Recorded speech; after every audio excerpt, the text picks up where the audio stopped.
Testing for our audio.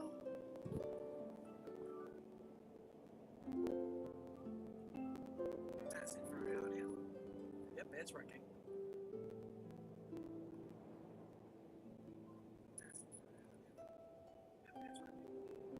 Okay. Hey folks, and welcome back to Genshin Impact. And first off, I just want to say, happy anniversary Genshin Impact. Yesterday will be my official second year anniversary of me starting up this game. And 2 years later, here I am. Hundreds of videos and broadcasts. And I'm willing to, and lots of money spent, I'm not gonna lie. So, I am gonna be willing to continue this game until I get to see how the story ends, because I'm well invested into the story. Like we're gonna cover today in Sumeru Archon's Quest, Chapter 3, Act 3. And let it go ahead and do its stuff.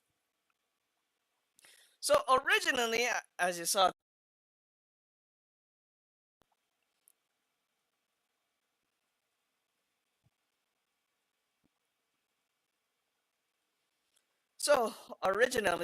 I wanted to stream on the PlayStation 5 via the Elgato. However, due to some technical issues after the testings have done, the frame rates were not in my favor, and the games it's not gonna look good on the stuff. So, as much as I want to continue streaming on the PS5, I need to get some things fixed or get some new devices. Probably the Elgato needs a stronger device. So, yeah. So I just resorted back to streaming back on PC, and hoping things don't. I mean, we're still gonna go through the story regardless. But I was hoping to play it on the PlayStation 5, but we'll have to do this for another time, as I try to figure out what I could do to smooth the appearance of the stream, and now I can see smoothness in both display and on the stream. So, without further ado, let's go back to Sumeru City, which I already did purchase the Battle Pass yesterday while I was at work until closing, so that I wasn't able to jump on as soon as the patch went live. So, let's go back to Sumeru City and talk to Catherine. So, funny enough, I was doing commissions like, oh, you need to turn in your commissions to the Sumeru City. Catherine's like, no, I'm not. I'm going to Inazuma turning my Sumeru commissions there. Because otherwise, I would have triggered the cutscene. Enshroud! Yep, it's in English. So, let's go ahead and see what's going on.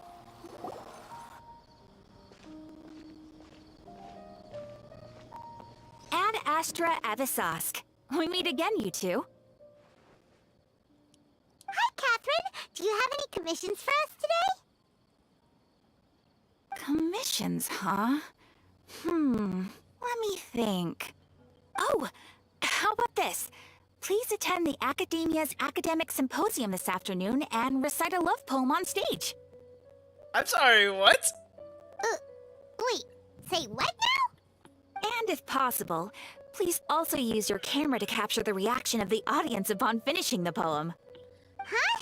What kind of commission is that? You know, I'm not doing any love poem right now, but I'm just embarrassed just thinking about it. The audience reaction would be a reaction. I see. It appears that you're not interested in this commission. In that case, please go to Port Ormos and convince the Eremites there to spend some time volunteering at the local orphanage. Like heck they will do that! Hey, that's not any better. Is that just asking for a beating? Mercenaries and orphanages really don't go together. I'm sure the mercenaries will have some interesting reactions as well. Are you okay, Catherine? Paimon's gotta ask. Just who exactly has been submitting these commissions to the Adventurers Guild? Oh, the commissioner? Well, actually, I just wanted to see the two of you in action. Hi there, Nahida. Was it so obvious? I was hoping you would actually take one of those commissions. That kind of chance to observe humans doesn't come by often. Oh yeah, also, thanks to the drip marketing on Monday morning, Nahida and Layla are coming to Genshin Impact in the next patch. So 3.2, you get Nahida and Layla. Don't know who else is gonna be running, but those are the new characters coming to Genshin in the next patch. Finally, we have the Sumeru Archon. Just hopefully I can find out more information about her, but we'll likely find out closer to the release. Ah, so it's Nahida. Paimon just knew Catherine wouldn't crack those kinds of jokes. When did you get into her head? From when she said, "Ad Astra Abyssosque." So it's been you this whole time? Are you done resting up, Nahida? Yes. I've been sleeping ever since we parted ways, and I even had a really, really long dream. What did you dream about? It was another dream about the Sub-Zero's festival, except it was a happy one. In my dream, I was sitting in the middle of a flower terrace, and everyone in Sumeru City was holding hands as they danced in circles around me. They danced round and round, and everyone looked really happy. I also got to sit on a gigantic flower carriage. Ferris, the Knight of Flowers, raised me really, really high above the ground, and I was throwing an endless amount of Yalda candies at the children. You know, Nahida, maybe your dream is how the Sub-Zero's festival really should be. It's meant to be a joyous time where everyone gets together to celebrate your birthday. Yeah, but I'm not gonna crush her. Well, I mean, you're 500 years old, but I'm not gonna crush your dreams. Huh? Wasn't I describing a really happy dream? Yes? Why are you both looking at me like that? Wait, could this be an example of the emotion known as pity? No, we aren't pitying you. That would only make everything worse. We just don't want you to feel too sad. Right. By the way, have you had a chance to visit Dunyarzad? How's she doing? The Homianis haven't allowed any visitors after the festival, so we haven't been able to check on her. Yes, I paid her a visit right after I woke up. She was resting at the time. Her condition is stabilized. However, since Elazar is a manifestation of the withering on the human body, we can only cure it by finding a way to take care of Irminsul's own withering. But for the moment, our top focus should still be figuring out what the sages are up to and what they're planning. Right. Who knows what'll happen if they manage to pull off another scheme like the Samsara of the Sub-Zero's festival? Yeah, and it's Groundhog Day. So our first priority should be investigating and putting a stop to the sages' activities. As for how we should pull that off, let's discuss it somewhere else. There are too many adventurers around here. Oh, good Yes, point. they're just walking by. Sorry, adventurers. We're gonna be borrowing Catherine for a little while. Paimon, why do you look sus doing that? Oh well.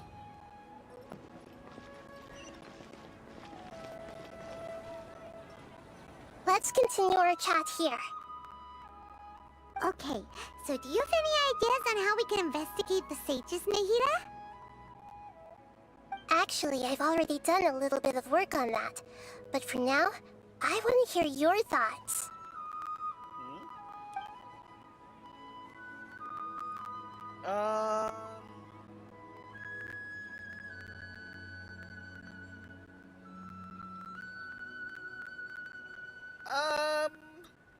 I wanna say, We're in the dark as of now.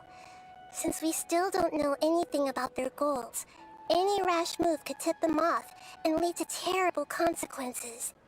After all, every person in Sumeru City is one of their hostages.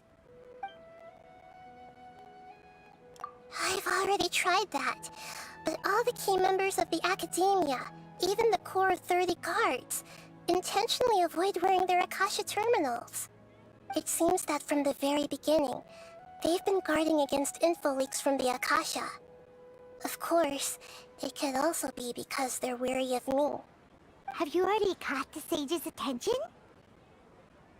I'm guessing not yet, but distrusting me would make perfect sense if they've ever paid attention to the urban legends about me.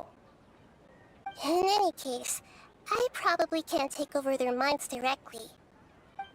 So, we're only left with one option. No way, that's too risky. You mean it'd be too easy to get caught? No, it's not that. We shouldn't involve innocent students in this. A single mistake could completely ruin their lives. Doing that would be ignoring the safety of my people for my own selfish goals. How is that any different from what the sages are doing? That's a good point. Spoken like the god of Sumeru. Well, the god of wisdom. Other than that, I'm out of ideas. Are we really out of ideas? Nahida, you're super smart, so you already have something in mind, right? Don't keep us in suspense. Spill the beans already. According to a popular theory from the Vahumana Darshan of the Academia, rejecting impractical motions at the beginning of a planning session will give more weight to the actual proposal. Okay, but aren't you the god of wisdom? You don't have to use that kind of gimmick to make us take your ideas seriously. Well, I've been thinking that if I can't directly possess the leaders, and if I can't get ordinary people involved, then I should find someone who's already involved, but hasn't decided to side with the sages. You're saying we should recruit a spy? That does sound like it could work. Oh, before coming back, we met someone named Alhaitham. He seems like he acts alone, and he likes doing stuff behind the Academia's back. They probably aren't in cahoots. I hope so. Actually, I already have someone in mind. Do you still remember that female scholar named Sataria? Sataria. Oh, you mean her? Sataria. Paimon remembers now. Isn't she the one who's always trailing behind the Grand Sage of the Academia? Yep, that's the one. We ran into her basically every time the Sub-Zero's festival repeated itself. You could even say we're old enemies by now. Yeah, I didn't like her attitude. Paimon still remembers the smug and mean way she always spoke to Nilu. I've always liked observing all kinds of people, and Sataria has always stood out from the crowd. She was born in the desert and was hailed as their greatest genius. Her academic gifts allowed her special admission into the Academia, and also gave her the opportunity to serve as the sage's assistant. Oh, Paimon didn't know she was from the desert. She must be pretty special then. Paimon feels like most of the desert dwellers around the city are working as mercenaries. The name Sataria means star. When she lived in the desert, she shone like the brightest star in the night sky. Later on, she was chosen by the sun. The star was given a place in the daytime sky to complement the sun's dazzling light. Soon after, the star witnessed the sun scorching the earth, which brought forth many disasters. The star began to waver. Instead of staying beside such a sun, wouldn't it be better to return and light up part of the night sky? But in the end, she couldn't give up the radiance of daytime. To cope with her shame, the star buried her guilt and closed her eyes. So, listening to the entire bit, I'm thinking that the sun in this example in the story is the Academia, or I should say the Grand Sage himself. Something happened down the line and she does not completely agree with the Grand Sage's ideas. From the sound of it, Sataria's just hung up on the research opportunities here. But She doesn't really support the academia. She still feels guilty about not doing more for the desert, right? She's just running away from her problems. Indeed. When they are presented with complex moral issues, many people will simply plug their ears and go with the flow until the problem can't be fixed anymore. She's suppressing a lot of guilt, but before she realized it, she had already become the sage's accomplice. Sounds She exactly. can't deny her part in their schemes anymore. Sounds exactly like the person we need. Right. We must somehow make her face her problems again. That way, not only can we get useful intel from her, but she can also use it as an opportunity to redeem herself. From my past observations, Setaria will take a day off from the academia every 10 days to do some shopping in the city. Tomorrow afternoon just happens to be a shopping day for her. That'll be our chance. To prepare, let's go check out some of her favorite spots and have a quick chat with a few of the vendors there.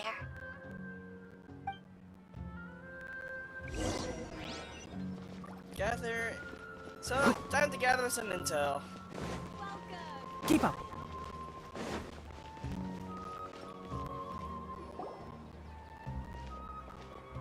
This should be Setaria's favorite fortune-telling spot. So should we ask the fortune teller about Setaria? No, I already have enough information on Setaria. The most important thing now is for you to pay attention to the vendor's talking style and key characteristics. Talking style and key characteristics? My poor lost lambs, have you become troubled over your fates? The divine voice of wisdom often echoes between mine ears.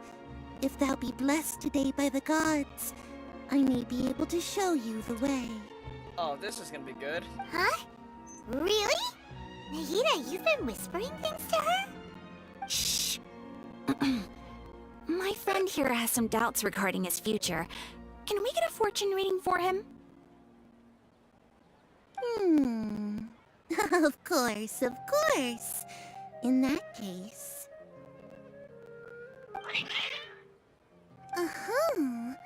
It would seem that Harut and Marut are quite wary of you. Perhaps, at some time in the past, you have somehow offended the gods.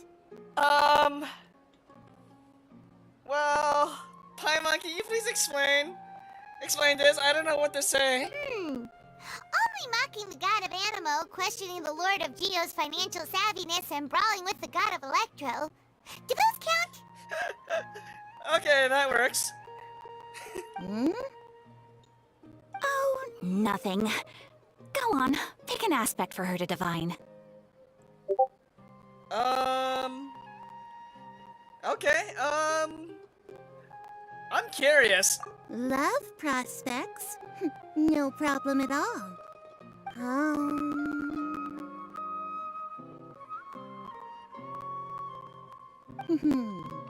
The gods have spoken.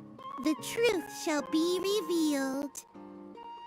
One who is fated to cross your path will appear on... Huh? So many people will fall for you. How could that be? Traveler harem? Oh god! Traveler's harem in the development? Harut, Marut, did you two spoil my divination? I've never read a fortune so absurd. Huh? Actually, Paimon thinks this is probably the most accurate fortune telling you've ever done. Paimon. Why? I admit that the orientation of today's celestial matrix is, suboptimal. As such, there will be no charge. Is that so? Well, that can't be helped. If you were to bring some food offerings for Harut and Marut on your next visit, perhaps they could help you reverse the wheels of fate. Traveler harem confirmed? No, I'm saying traveler, not Aether or Lumine. because it depends who you are playing with. So, I will also announce this. Starting today, I will actually start my free-to-play account on the PlayStation, which I'll probably use as another way of gaining resources for materials for said main account. But yeah, so let's go see. Is this another one of Sataria's favorite stalls? Yep, it belongs to a king. His father helped Sataria a lot when she first moved to Sumeru City, so she still comes by whenever she has time. When I start talking with him, listen carefully to the details of our conversation. Okay. Ah, dear customers, would you like to look at some pottery? Either Akeem and the person that I always take. Believe you're the commission that always got had to collect mud samples.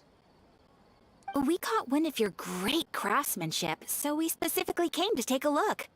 Oh, I recognize you. Aren't you Miss Catherine from the Adventurers Guild? Sounds like I'm in for some big business. I'm sorry to burst your bubble there, but it's not Catherine. Speaking of, where did you learn this trade? I suppose you could say it all started with my dad. He's a mason by trade, but I picked up an interest in clay while apprenticing for him. After that, I began making pottery by myself in secret, and I simply changed trades when my works turned out well. Although it's a pity that I'm no longer making much use of the knowledge provided to me by the Akasha. That's nice. You're making a living doing something you love. Yeah. So is your father still working as a mason?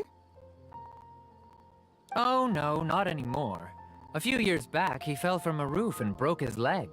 Since he had already saved enough mora over all these years, he's just enjoying the retired life in Port Ormos nowadays. Ouch, that's gonna hurt, and one way to call it an early retirement. I see. We wish him peace and happiness in his retirement. I'll have someone in charge of logistics at the guild come by another day for some goods. We'll leave you to it. Take care now. No problem. Rest easy, all our goods are sure to meet your every need. Okay.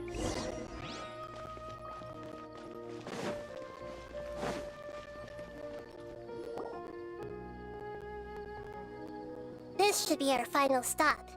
Sataria's always thinking of this restaurant when she's working at the academia, so she always comes by whenever she's out in the city.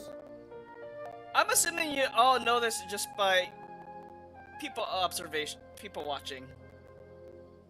Nahida, you've really thought of everything. It's my duty to protect Sumeru's citizens, after all. Hi there. I feel like I've seen you down by the docks before. Huh? Sorry, I don't quite remember. If I recall, you were having a discussion with someone about shipbuilding at the time. Also, a commission that another daily commission involving her and mainly a dude. Ah, that's right! I've always been really interested in feats of marine engineering. After all, I grew up in Liyue Harbor and spent my entire childhood staring at the ships going in and out of the port. I came to Sumeru to study, but failed to make it into the academia due to my lack of talent. But I'm still discussing all kinds of problems with different scholars, and I'm continuing to study and perform research from the restaurant's basement. I'm sure I'll get into the academia after their next round of exams. What an admirable spirit for learning. Amazing.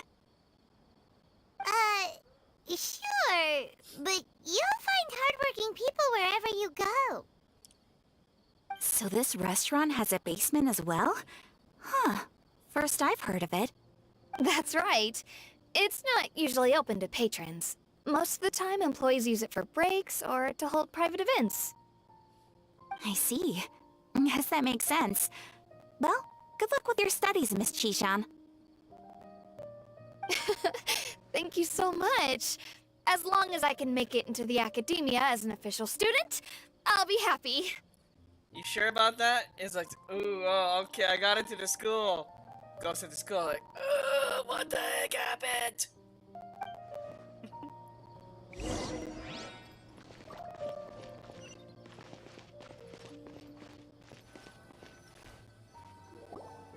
So, was that everybody?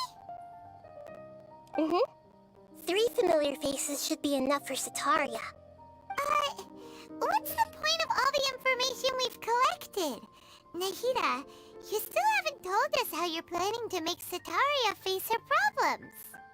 Sataria is already used to avoiding her problems, so we must find a way to break through her usual sensibilities. I remember that you mentioned that the Eremites in Port Ormos are all making a fuss about the upcoming resurrection of the Scarlet King. Yes. Although it's all just a boatload of nonsense, the fate of her homeland may turn out to be Sataria's soft spot. Oh, Paimon gets it now! You want to take advantage of the guilt Sataria feels about her homeland. Although she knows she should return home to help the people of the desert, all she's done is conspire with the sages. If King Deshret was to criticize Sataria's actions. So, how do we set that up? Well, the Scarlet King is long gone, and Sataria is also too smart to fall for any simple tricks. If we simply engaged her under the guise of the Scarlet King's believers, she would definitely be wary of us, and we may not get anywhere. But if we were to borrow some of her close acquaintances to talk with her, her reaction would probably be very different. So, you mean you're going to possess those people we just talked to? Yep. Possess them through the Akasha. Imply that they've already converted to the faith of the Scarlet King, and then convey our made-up will of the Scarlet King. As long as everything goes smoothly, we'll get through to Sataria for sure. She'll never guess that we had anything to do with it. So that's how you're going to use all the info we collected on these people. It's so that you won't slip up and break form. Possessing them will only work if you can manage to pass off as them. Exactly. So, best of luck with impersonating them. Wait, we're doing it? Huh? Best of luck? But we don't know how to possess anyone. I'm not Abe from Oddworld, but yeah, I don't know how to do it. That's no problem at all. I'll just share all their senses with you once I've possessed them. As long as you're also wearing an Akasha terminal, the effect will basically be as if you've possessed them yourself. Okay. That is pretty convenient. But why does he have to do this? Can't you do it yourself? Although I've been observing humans for a while, I've never been good at imitating them. Like what you tried to do with Catherine there at the beginning of the Archon quest. You're not wrong. It's always been painfully obvious whenever you try to pass as Catherine. Point taken, Paimon. Alright, I'll try my best. If it was at all possible, I would have preferred to leave these people alone. But seeing how things are now, I probably should just accept it and push on. Yeah, don't beat yourself up over it. We're only doing this to help everyone, and we'll only be borrowing them for a little while anyway. Alright, then let's give it a go tomorrow afternoon. Well, time to get my acting up in order. Oh. Oh, that's right, there's events going on, and I forgot to claim these. All these are gonna be for Cyno and Candace, which I'll be doing the polls tomorrow. But for today, I'm just gonna be doing the Archon quest. Archon quest, I should say. There's 2.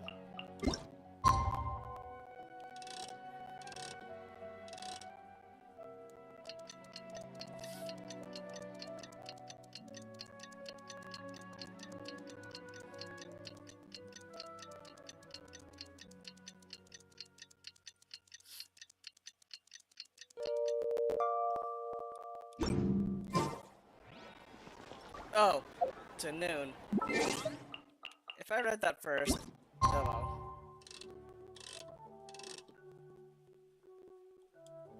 by 2 minutes. Off by 2 minutes.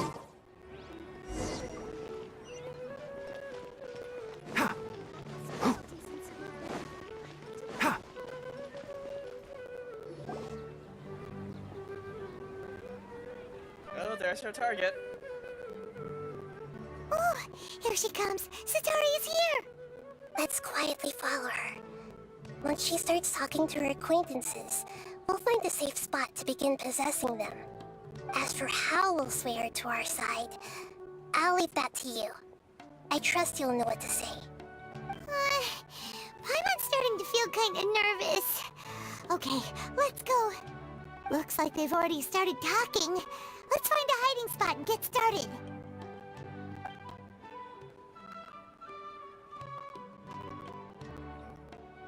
This is the most clever hiding spot ever.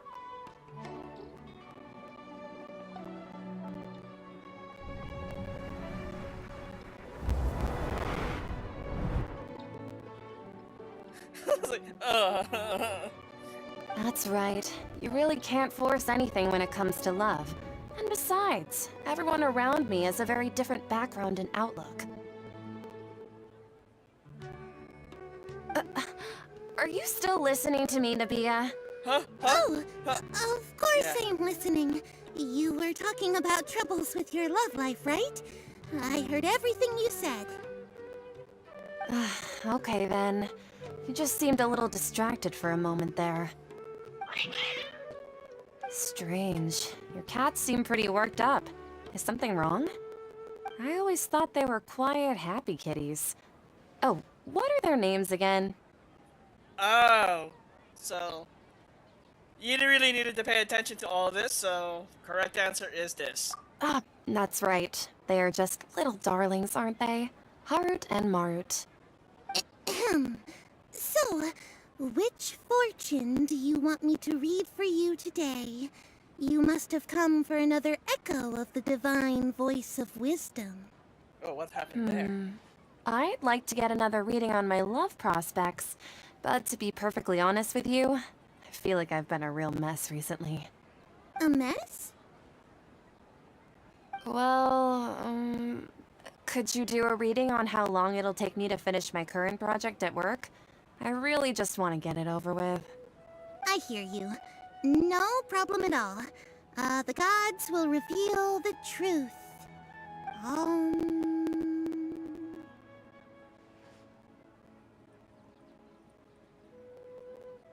Oh, the gods. The gods are asking, Sitaria, why haven't you gone home? Why haven't I gone home? Do the gods really know everything I've been thinking about? Sitaria, why don't you just go home? It's a demand now instead of a question. The gods seem to be truly upset. I'm sorry. I know I failed the gods. Please pass on my most sincere apologies and ask for their divine forgiveness. And if I may ask, Nabia, is there a specific god who's speaking to you right now?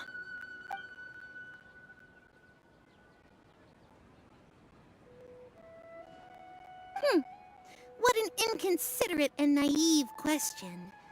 The god who is speaking to me is, of course, the wisest and mightiest of all, the Scarlet King. The acting is on point. The Scarlet King? No wonder he would make such a demand of me. Oh, wait a second. The Scarlet King passed away a long time ago. Even though news of the Scarlet King's resurrection has been spreading like wildfire, it's all just a misinformation campaign from the academia. How can the Scarlet King still exist in real life? Huh? King Dashred's resurrection is a misinformation campaign. What insolence! I am the Scarlet King's most loyal believer. Do you wish to refute his voice of wisdom? Oh, no. As a child of the desert, I am only reveling in his power upon learning that his divine glory has touched even this city. I will think very carefully about his demand of me. I'm sorry. I must go now. Wait! What about my money?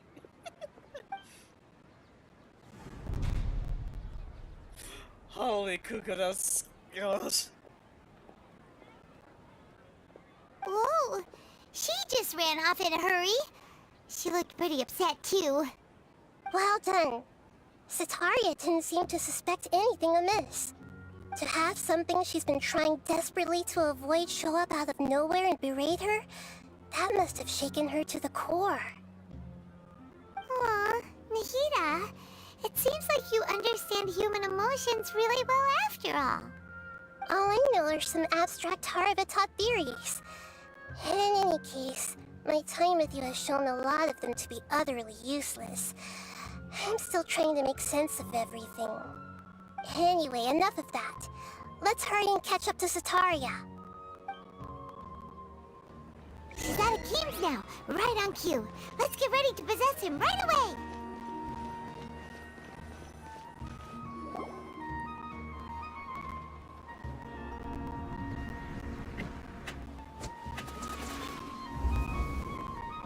Possession complete. It's okay. I just got caught up in something. Oh, actually, didn't you ask me to help you look for work?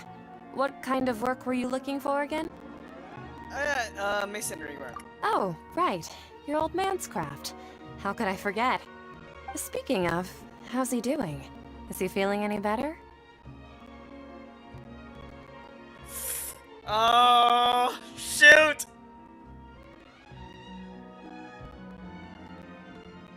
Oh, that's good to hear. I've been Okay. thinking a lot about him. If I could get some more time off, I'd love to pay him a visit. Actually, while we're talking about him, is he still living in Port Ormos? Yeah, he's been retired there for a while. If you could find the time, please write him a letter. Please pass on that recently, faith in the Scarlet King has taken root in Port Ormos and has begun to spread across Sumeru. You know, speaking of the Scarlet King, He has a quick temper and has always been a devout follower of the Sumeru Archon. I don't want him to get into a fight with those Scarlet King believers because of a difference in beliefs. I thought he was gonna say, speaking of. Oh? So, Oh. who are you siding with in all of this? The Academia or the Scarlet King? And there it is. I'm so jealous of you. You were born a child of the desert, yet you chose to betray the Scarlet King, and now you spend all your time with those crooks from the Academia.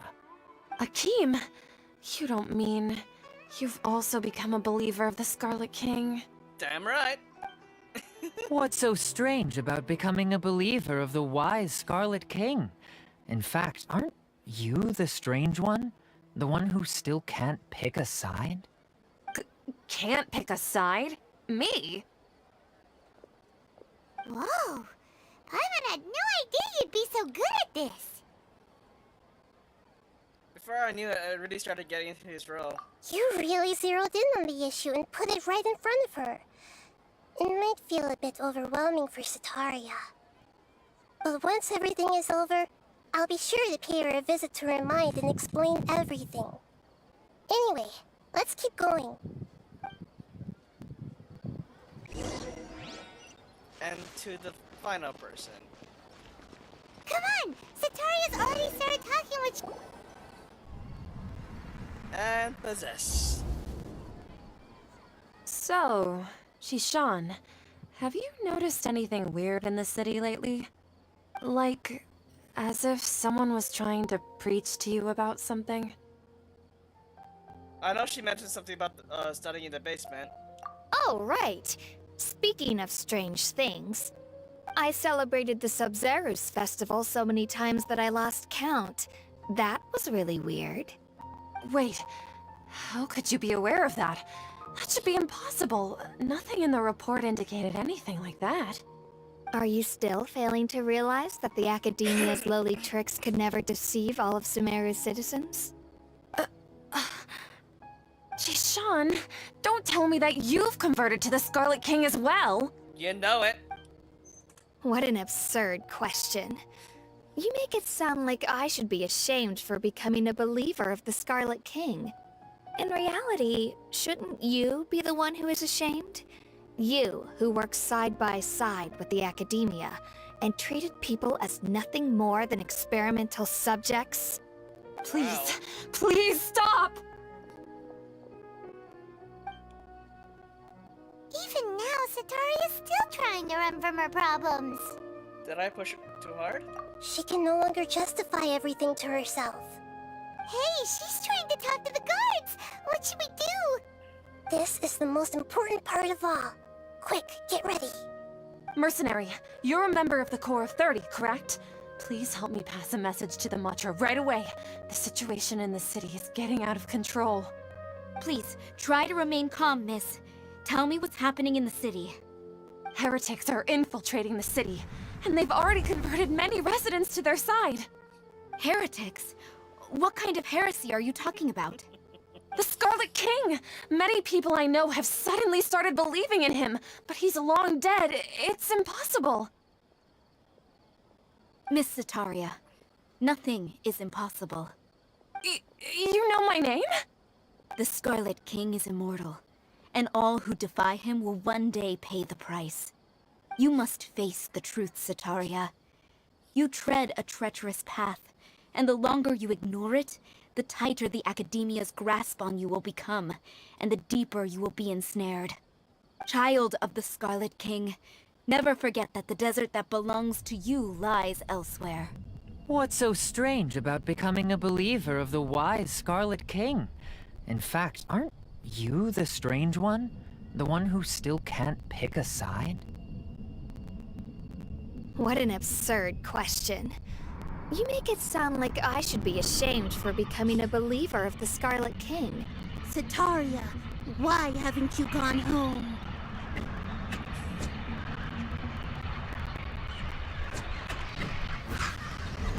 Psychological breakdowns.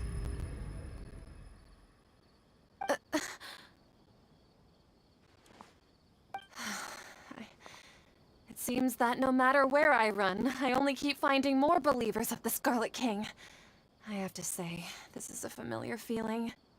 I've also been running from my guilt this whole time. Guilt over my part in the Sage's plans, and from ignoring the letters from the children of my homeland. But no matter how much I may try to ignore or get rid of it, my guilt always comes back. It's not too late to turn back. You won't necessarily lose your research opportunities by facing the truth. Besides, did you really want to conduct your research while carrying such heavy feelings of guilt? How do you know me so well? Are you truly just a believer of the Scarlet King? Or are you the god himself? That's not important. The important thing is to pass judgment on the Academia and its sages, and to correct their mistakes. If you could provide some assistance in this matter, perhaps it could serve as a form of atonement. I've actually never believed in the gods, but I've always believed in serendipity. Your appearance must be a fated opportunity for me to get out of this wretched situation. Please tell me, what can I do for you? Great, we convinced her. How much do you know about the sage's current activities? I was just one of the designers for the masked dream harvest scheme, which is what happened around the Sumeru's festival. But I know very little about the full scope of the overall project. I'd assume that only staff with the highest clearance would have access to those confidential documents. I've just been working to meet the Grand Sage's specified requirements. However, there's something that's been really bothering me. I heard that a scholar who was previously expelled has returned to the city, and even the sages are still quite wary of him. Oh no! No! An outcast that even the sages are still wary of. No! It can't be! To fight against the Academia, we will need to figure out the nature and the purpose of their work. Is there a way for us to get access to the confidential documents you mentioned?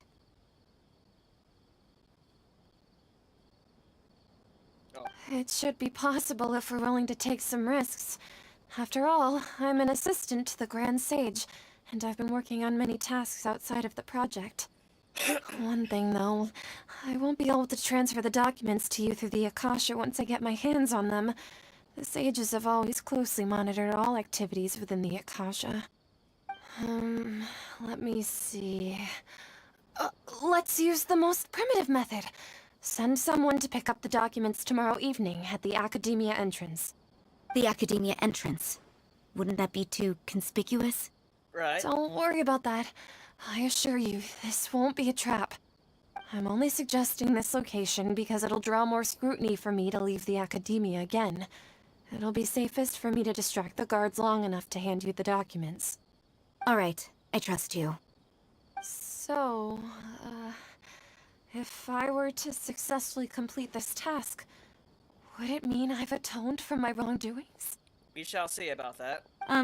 That'll depend on the judgment of the Dendro Archon. The Dendro Archon. That's right. Her people are the ones we have endangered.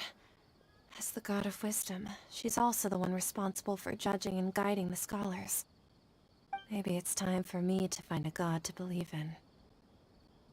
Just as Nahida predicted, we've managed to bring Sataria to our side! The Traveler's execution was ingenious. He's the one who deserves all the praise. Oh, I'm just pressing buttons to imitate said words. Well, now that we've made plans to meet again tomorrow evening, all we can do is pray for Sataria's mission to go off without a hitch. Pray? But if we're going to pray to the gods, aren't we just praying to you? God of Wisdom and Guardian of the Scholars? That's a fair point there. No. The truth is the true Guardian of Scholars. I've always believed that. Anyway, let's meet again tomorrow evening at the Adventurers Guild. Tomorrow evening.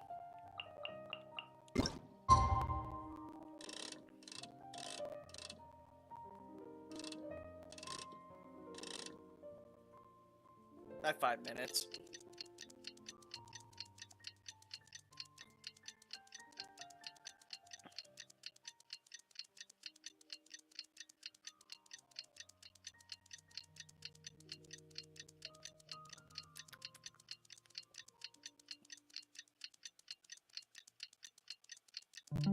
Night falls.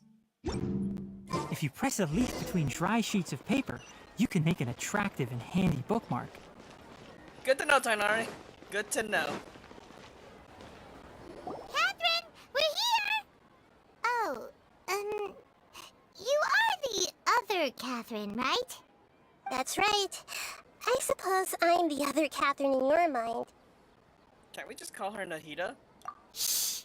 We're on a secret mission tonight, so we need to protect Catherine's identity. Oh, right. I forgot about that, but... Yep, Paimon's right. We cannot fully rule out the chance that the meetup tonight is just a trap. If something were to happen, my existence may be the only trump card we'll be able to play. After all, the Academia should still be unable to confirm the existence of my consciousness in the outside world. Yep, exactly, just what Paimon was thinking. I somehow doubt that. Anyway, enough about that. Let's just make sure to be on our guard. Speaking of which, don't you feel like something is off? Off? What do you feel is off? It's just a little too quiet around here. It's the middle of the night. Of course it's quiet.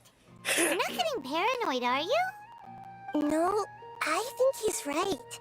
It really is a lot quieter than usual.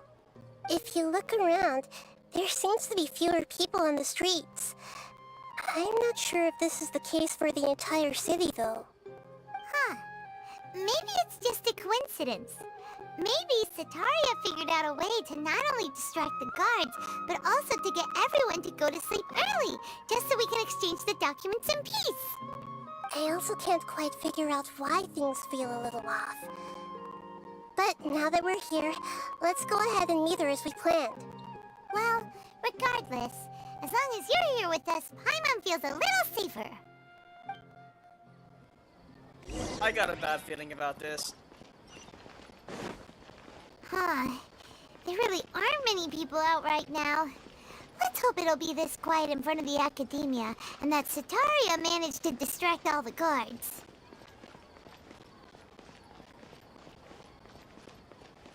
Keep up.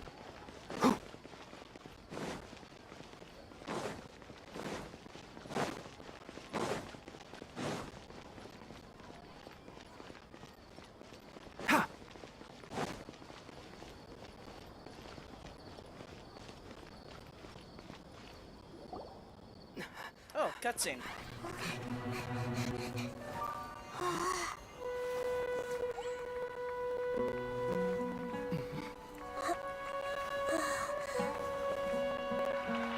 What's going on? What are all these people doing here at this hour of the night?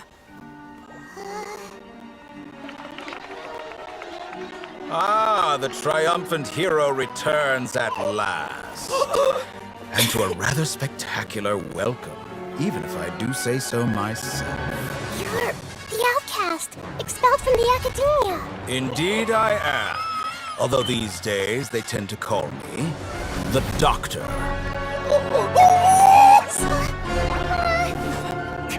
If you're looking for your researcher friend, she has already been taken into confinement. With some basic caution, she could have discovered the listening device on her person. Clearly, she lacks the degree of rigor expected of a true scholar.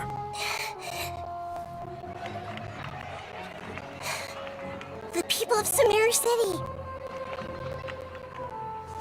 What have you done to them? I simply made some minor adjustments to their Akasha terminals. Now they can deposit information directly into the subconscious.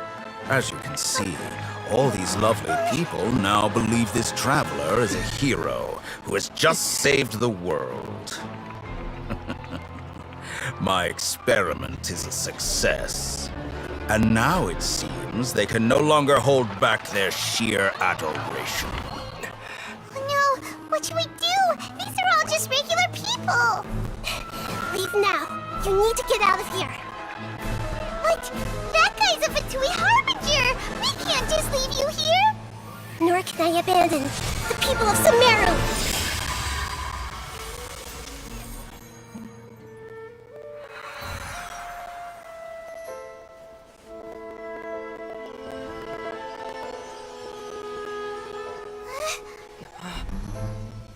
Don't worry. We'll meet again outside of the city.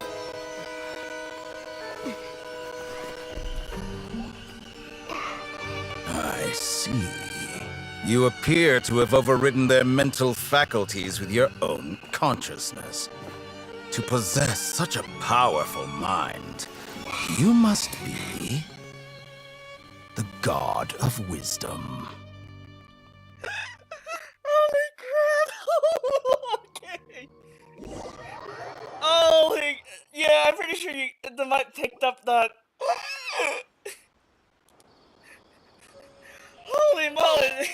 This should be far enough. Paimon needs to catch her breath first. Holy Kuko, that was great! What a way to introduce yourself, Dottore. Okay, so it's now confirmed that... So we know Piero is number 1, the jester. Okay, we know Dottore's position, number 2. So he's the... Oh my god, if he is number 2, that means he is very powerful, despite being someone who does not have a vision. I know Damselette is number 3, according to Child's voice line. So, we just don't know who 4 is. 5. Scaramouche is 6. We don't know 7. Senora is dead. 9, 10, and Child is 11. But holy moly! I could not contain my hype for that. That was cool. Is Nahida going to be okay? We only made it out because of her. And I just noticed that I did screenshot it. It's like it said Omega build on him. It's like, wow, that's odd. Paimon wasn't counting on running into a new Harbinger here, let alone such a high-ranking one. That guy was number 2. So scary. He called himself the Doctor. Remember, Tainari told us about him. Sataria did say that someone who once got expelled from the academia came back recently. Yeah, read the manga. The reason why he was expelled, aka human experimentation. And that even the sages are wary of him. Yep, sounds like she must have been talking about the Doctor. Yeah, Now that the doctor's in the picture, we're no longer just dealing with the academia. They're in cahoots with the Fatui. But what are the Fatui after this time? Another Gnosis? We need to find a way to reunite with Nahida. Yeah, things would be a lot easier with Nahida's help. Nahida said we'll meet again outside of the city. But we can't just keep waiting around, right? Let's go find someone else who might be involved. You mean... Let's go find Tainari. Oh, right! Wasn't he invited by the sages to work on some project when we were staying with him in the Vidia forest? That has to be the same project. Even though he turned it down at the time, he might still know something. There's no time to lose. Let's go to Gandharvaville.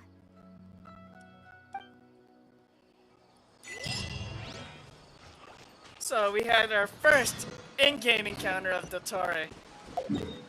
Whoo! Hearing the voice after hearing his voice in-game compared to when we first heard him in the the Harbinger's trailer that was released. Keep up. Prior to the release of 3.9, I believe. Oh, yeah, and fun fact to know that this Il Dottore's English voice actor is funny enough the same one for Kung Fu Panda, Po. No, I'm not saying it's Jack Black. No, that's not the case. I'm talking about the Po, the Kung Fu Panda in the TV series. I had to look that up for to verify. Like, yep, it is true. Though it would be funny. Hold it right there. That would be funny that if Jack Black really voiced Dottore. Otherwise, that'd be cool. A blonde-haired traveler and a floating fairy. We've got you all right. Take a look around. You've fallen right into our trap. I could easily go to the right or left. Are you mercenaries from the Core of 30? Did you come here to arrest us? Core of 30? We're nothing like those government lapdogs who don't even get scraps for their work. We are an elite brigade that commands the highest commission rate in all of Sumeru.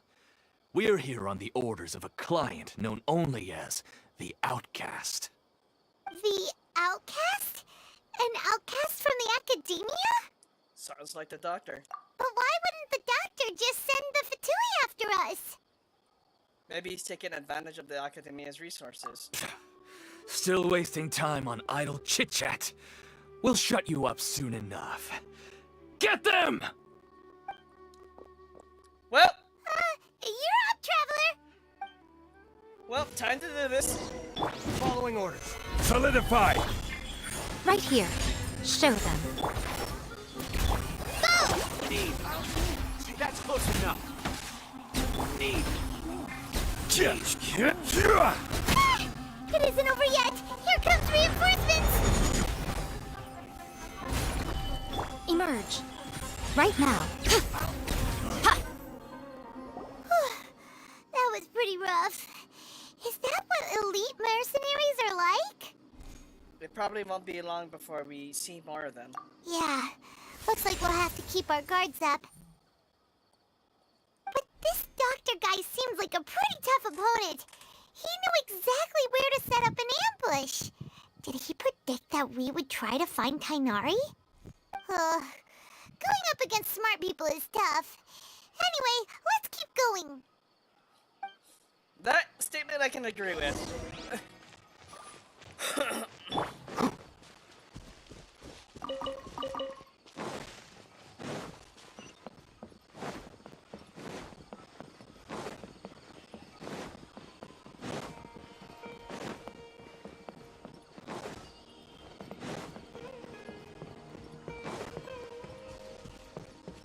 Oh, hi there, Kale. What are you doing here? Oh, it's the Traveler and Paimon. What are you two doing back here? Kale, it's nice to see you again. Are you doing all right? To be honest, I'm not doing too well. My Elazar has been progressing at a faster rate lately. I'm finding it harder to complete more intricate tasks. As a result, Master Tainari is taking me off the patrol schedule. He will only allow me to stay here and coordinate other people's tasks. Oh, Kale! It seems that Kiri Irminsul is our only chance. Speaking of Tainari, did he go off on patrol? We're here to talk to him. Oh, Master Tainari? You just left the Avidia Forest a little while ago. He was headed to Party's DI. He left? What? Isn't Tainari always saying that he never wants to leave the Avidia Forest? He even turned down the Sage's invitation. I thought it was weird too. Master Tainari always prioritizes his work as a forest watcher above everything. He almost never leaves his post. He left in a hurry this time, though. He didn't give you a reason? No, I only found out that he left through a message he left behind. He also made sure to delegate all his tasks using a schedule. To leave in such a hurry? I guess he had something urgent to take care of. Master Tainari originally studied in the Immorta Darshan of the Academia, and Partis DI is something like the Immorta's research base. Many rare shrubs and grasses have been planted there for research. I know that before he became a forest watcher, Master Tainari once spent a long time conducting research at Partis DI. A research base, huh? Gotta wonder what kind of research Tainari just decided to work on all of a sudden. Oh, we don't have a lot of time, so let's go look for him at Party's DI. Don't push yourself too hard, Kale. Don't worry. I'm fine. I'm used to living with Elazar by now. If you run into Master Tainari, please send him my regards. Got it. Will do. See you later, Kale. Oh, and speaking of Kale... Oh, not that. Everything's ready. Let's go! So, this is a new thing. Like, I remember at the beginning of the game, if you complete floor 3, you will get Zhengling. This time, after, as of 3.1, and throughout the rest of the game's life, if you complete floor 4, you should be able to get Kale for free. I believe floor 4 is not co-op. I mean, it's not the double team. That you need to have 2 teams. It's been a while since I did floors 1 through 9. That was ages ago. But yeah, so I believe you need to complete floor 4. Everything's ready. Let's go! So for me, it's just another 5-star glitter. Everything's ready. So part is the DI. That is not... That's Palace Alcazar. Oh, here it is.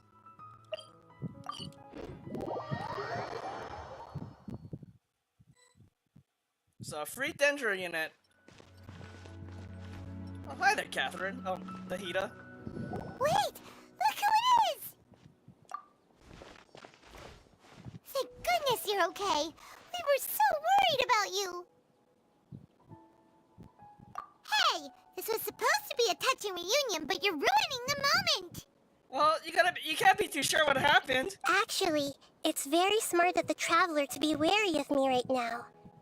After all, the Doctor has shown that his technology can apparently even control human minds. And that's scary. Plus, it's not like you could have known what happened after we split up and I was facing the Doctor by myself. Even a pool of stagnant water after a torrential storm can occasionally pass as a patch of sky. Paimon feels like only the real Nahida could come up with such an obscure analogy. I believe you. Huh? But I wasn't trying to win your trust or anything. All I wanted was to clarify my point. Well, we understand that point now. Please, Nahida, tell us more about what happened. Are those poor people alright? When you left, I was still in the middle of restoring everyone's minds. Thankfully, when the Doctor mentioned depositing information into the subconscious, he didn't mean engraving information into their minds. Instead, he did something closer to creating hallucinations. That was still within my power to fix. Hallucinations? Luckily, I managed to finish my restorations and mind jump away from him just as he was about to capture me. Whew. What a relief. The doctor sure pulled out some hidden cards, but good thing we had Nahida with us. I wouldn't be relieved just yet. We're not out of the woods yet. I gave away my true identity when I restored everyone's minds, which means we've lost another one of our trump cards. Oh, Also, crap. the doctor is already an expert at modifying Akasha terminals. Maybe it's only a matter of time until he captures my consciousness inside the Akasha. Would that mean you'd no longer be able to jump between minds? Then how do we stop him? He's still at the Academia, so it's possible he already started messing with the Akasha. Our position will only get worse with time. Ugh, it feels like he's toying with us. What a nasty piece of work. That's what a smart evil villain would do. Plus, the doctor's combat ability alone is apparently enough to make him worthy of being number 2 of the Fatui. I think it's more of his scientific knowledge to the point that his science will fight you than himself. We shouldn't give up hope just yet. Let's try to find another way to attack this problem. Actually, Nahida, how did you know we were trying to get to Party's DI? Have you been waiting for us? Yes, I have. I can see the Traveler's elemental energy, so I deduced your destination by looking at the direction you were moving in. You didn't come here for sightseeing, right? Did you find any leads? We're looking for a scholar we know. His name is Tainari, and the sages once tried to reach out to him. Why don't you come inside with us and see what we can find? Okay, let's just hope we won't get him into trouble. I hope not. Hey, what do you mean? Tainari's here.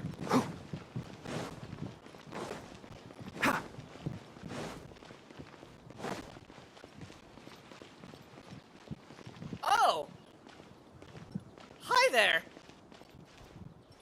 I haven't seen you in 5 weeks.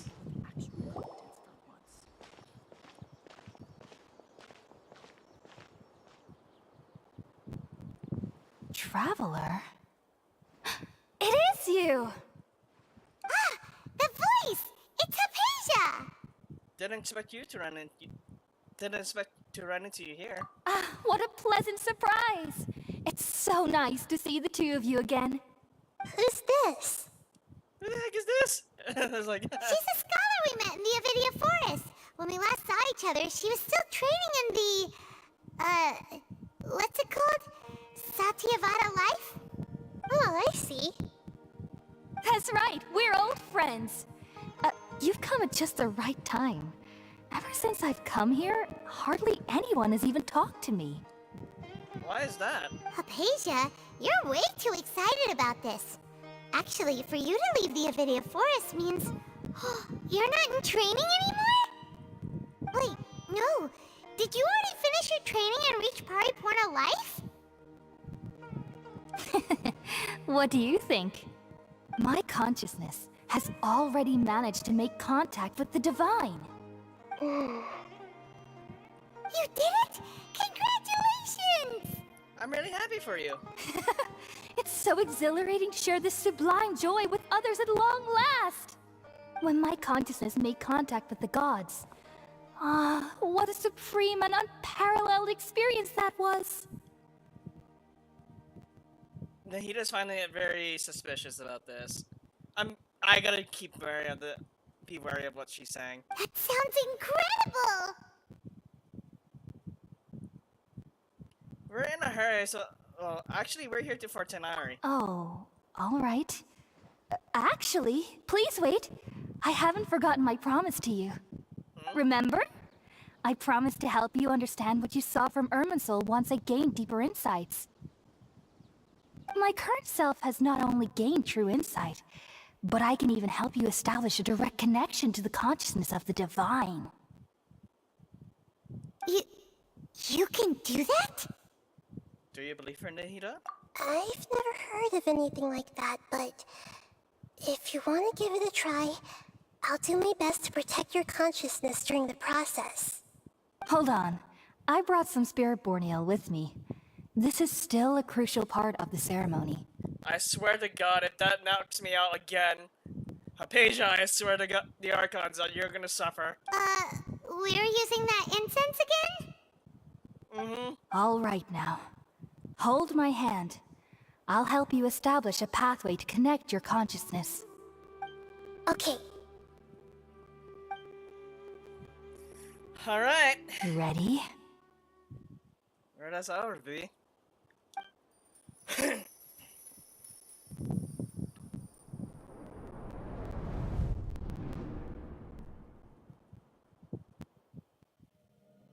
It took 3 betrayals for me to finally understand. No. The world is just an elaborate tapestry of lies. My fury will never be quelled. The first to betray me was a god. My creator. My mother. Valuing strength above all, she saw no worth in me and I was discarded. The second was a human. My family. My friend.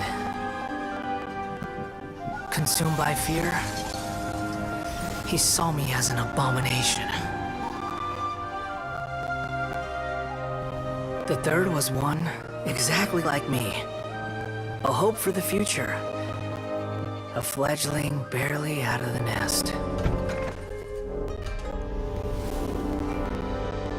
Powerless before his mortality, he broke his promise to me. Humans, they can't be trusted. And the gods fill me with pure loathing. So I said good riddance. I denounced the world and laughed in its face. My chest will never again be defiled by worldly filth. I will scrub away every last trace of human emotion.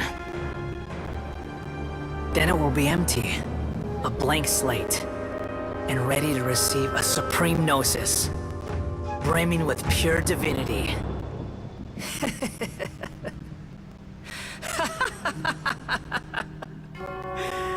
There is no need to fear. The pain will be brief. Your era is coming to an end. Oh god, I just got goosebumps from hearing that. Especially as theme towards the end. What was that? This is neither the Greater Lord's consciousness nor King Deshret's consciousness. Did we actually just see the Balladeer's memories? Everything matches what we know about him. But how is he connected to the divine consciousness that Hypatia was talking about?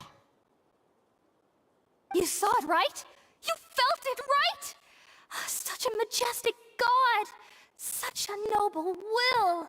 Such sublime emotion! I think she saw the wrong thing. Alas, shame.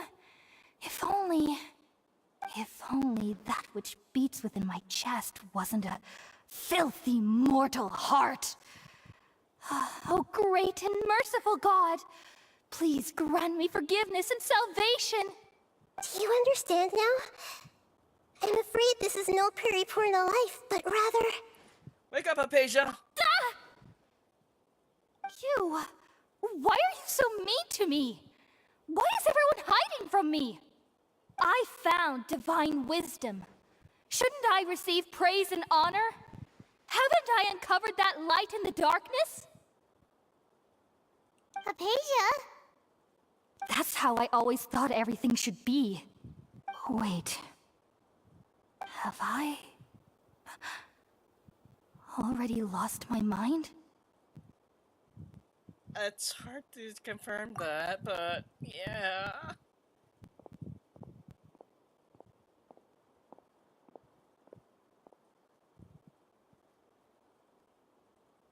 Wait, something isn't right. Uh-oh. Now what? Oh no! No!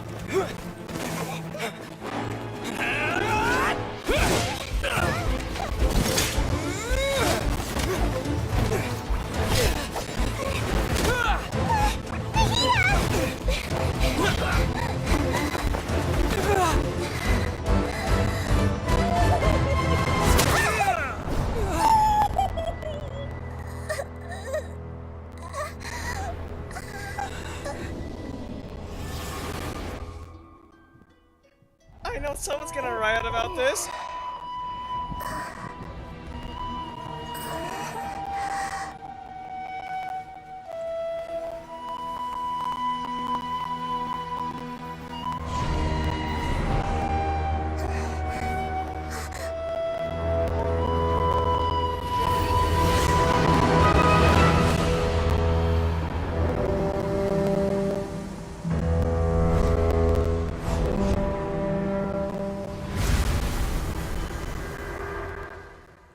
Oh boy. Oh my god! Catherine! No! Oh, Nahida! Catherine, no!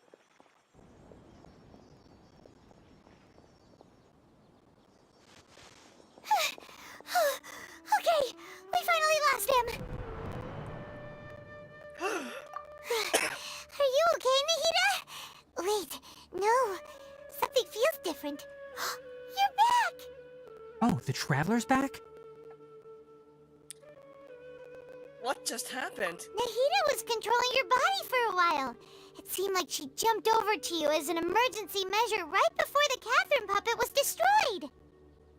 So, then who's gonna be taking my commissions for Sumeru now? After that, Tainari heard the commotion and came over. He helped us defeat the mercenaries and then he ran with us all the way here. This time she didn't just transfer her mind to into my body. Our minds swapped places. What? You swapped places? You mean your consciousness also went into Nahida's body? Wait, then where is Nahida's consciousness? Where is she now? I never imagined that an individual's consciousness could be transferred around like this. Had I not seen it with my own eyes, I would have never believed it. I don't think this can be achieved with current human technology. Also, while we were running, the consciousness in your body told me to pass on a message. She said, "The doctor has found a way to trap my consciousness, so I can't journey with you anymore. But even in a moonless night, a shower of starlight can still drown out illusions and lies." Oh no! Nahida's trapped in the sanctuary of Starsnatch for good this time. Was that message all she left for us? It's pretty vague. It is in a code that we only know. Oh, that makes sense. Since the doctor captured her, she won't be able to say anything without him knowing. She's being extra careful. Even in a moonless night, a shower of starlight can still drown out illusions and lies. Huh.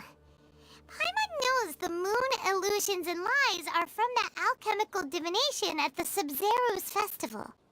Didn't Nahida use a starlight analogy before? It had something to do with Sataria. The starlights usually refer to the people of the desert. Oh, that makes a lot of sense. Huh. Do you think Nahida was telling us to go find help in the desert? But she isn't with us anymore. Think we'll be okay? Paimon, you said Sanctuary of Surasthana. Does this mean that this Nahida you're talking about, the consciousness who was occupying the traveler's body, is the Dendro Archon? Da-da-da-da! You got it right in the name, Tainari. Your guess is correct, but the situation's a bit complicated, so it's really hard for us to explain right now. That's all right. A scholar's curiosity doesn't need to be appeased right away. As for the complicated nature of the situation, safe to say I have witnessed that for myself. I've spent some time with you, and it looks like the Dendro Archon's also on your side, so I trust you. Thank you, Tainari. Oh, actually, we came here to ask you a question. What do you know about the project that the sages have been working on? Ah, that. While I was indeed invited to join that project, the sages were always secretive about its scope and goals, so I eventually declined. All I know is that that project has something to do with the restoration of Irminsul. I think I know what the project is about. Huh? Did you see something when you were in Nahida's body? The academia is turning the balladeer into a god. What? Do you have any evidence? I saw an ascent god under construction. Hypatia also showed us a so-called divine consciousness.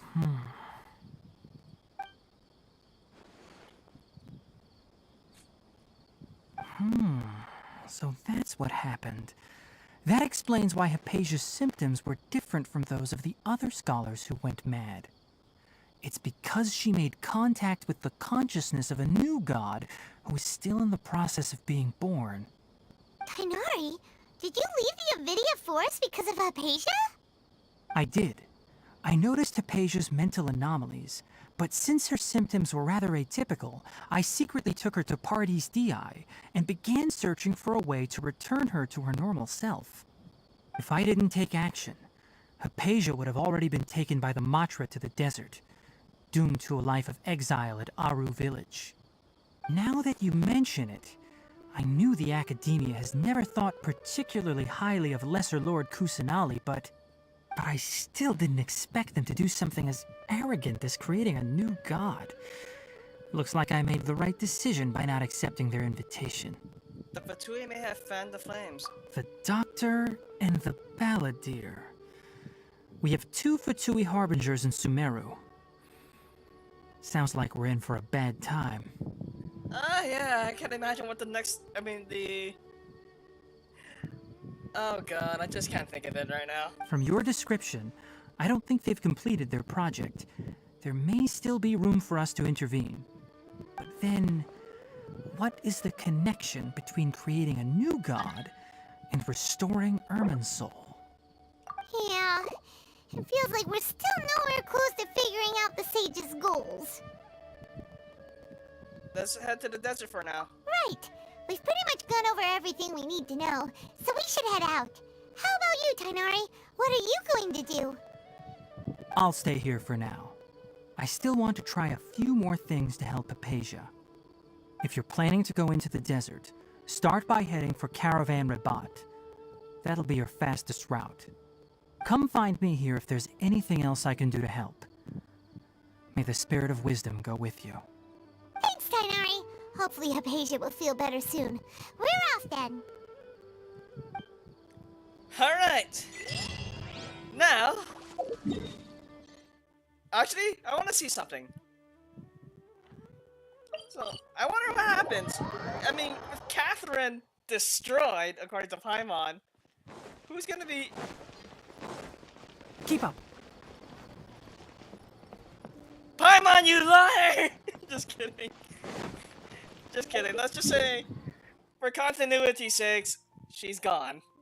Well, the original puppet is gone, so the maid came by and replaced her.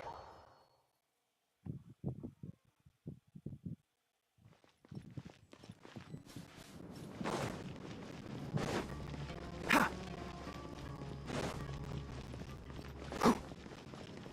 Keep up!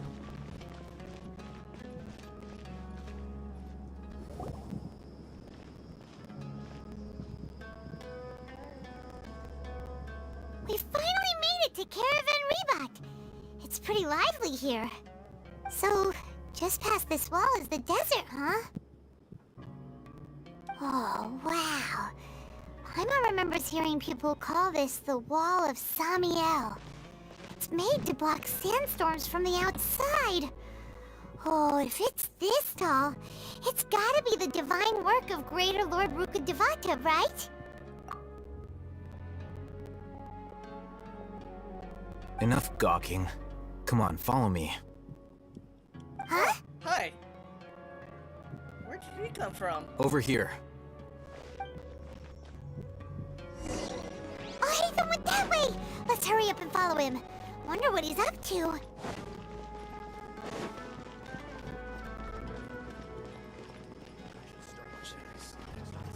Ha!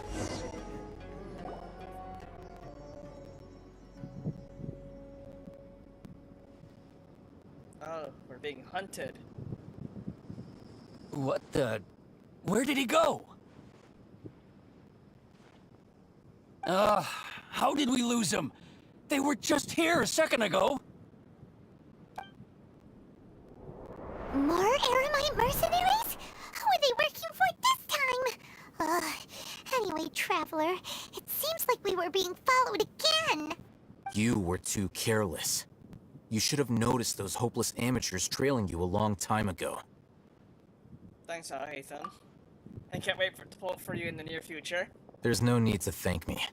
I've never cared to keep track of personal favors. All I did was correct a mistake I happened to come across. It's a habit I developed at the academia. Considering that you are Dendro, I'm hoping for a Dendro DPS. I'm just guessing here, but we'll see. You really gave Paimon a scare, Alhaitham. We never thought we'd run into you here. Last time we met at Port Ormos, didn't you say you were going back to the academia? Wait, don't tell Paimon that you're here to take us back on their orders. Oh, so you've already landed yourselves on the academia's hit list. I can't say that I didn't expect it. Thanks to the doctor. However, had I wished to turn you over to the academia, don't you think you'd already be the Eremites' honored guests by now? Fair point there, Alhaitham. Oh, right. You do have a point. Did you participate in the Sage's big project? I have no interest in running errands for that project. As a scholar, I've always belonged to the camp that promotes researcher autonomy. And these days, you're more fascinating than anything the Sages can offer. So you were actually looking for me? Not quite. To tell you the truth, I'm still investigating the Divine Knowledge Capsule. Unfortunately, I've run into some difficulties. Everyone says the capsule originated in the desert and was eventually moved to Port Ormos. If I am to get to the bottom of this, I must understand how the capsule first came to be. Which brings me back to you, and why you're so interesting. The leader of Ainul Ahmar used the Divine Knowledge Capsule right in front of you, and upon seeing him, your expression became perplexed, and you were lost in thought for quite some time. To have that kind of reaction, I think you must have realized something. Are you interested at all in sharing what you've been hiding from me? It must be because I was so shocked to hear those words again. World, forget me. Alhaitham, you really have a ridiculous eye for detail. What kind of person even notices or remembers stuff like that? The situation is a little complicated. So that's your answer. Well, I do work for the academia after all. So considering that, it is indeed wise to keep your cards close to your chest. But that does prove you do have some undisclosed information about the Divine Knowledge Capsule. Am I right? No matter. Rather than simply learning the answers from you, I'd still prefer to investigate on my own. Speaking of, you two are also headed to the desert? That's right! We have the same plan as you! But we don't really have any concrete goals at the moment. Then I'd suggest starting with Aru Village. It's the largest settlement in the desert, so it'll probably have more resources and intel than anywhere else. Well, would you like to head there together? Let's head there together then. It's always better to travel with someone you know. Let's go! I have a feeling in either way, it would have said that same option. Same voice line. And into the desert area.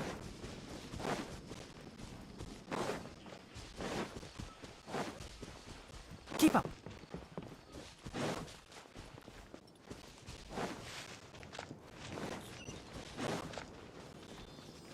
Might as well just follow this.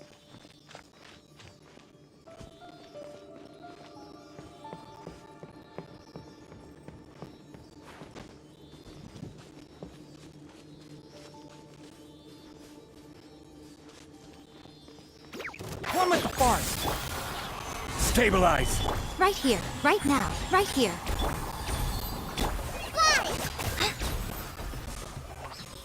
I'll take those.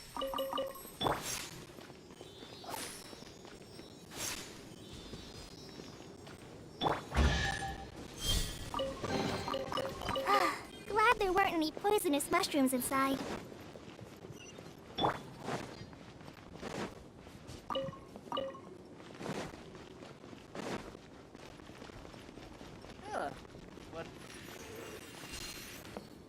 broken shroud!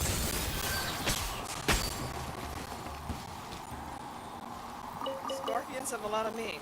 Good to know.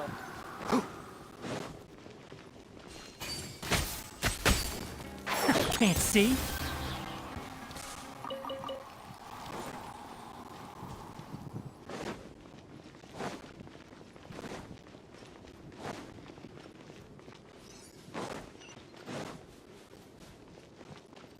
Oh!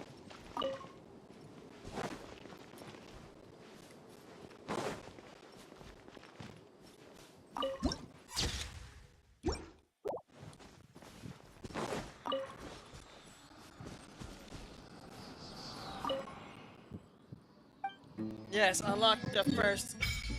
Holy moly, that's a lot of area to explore.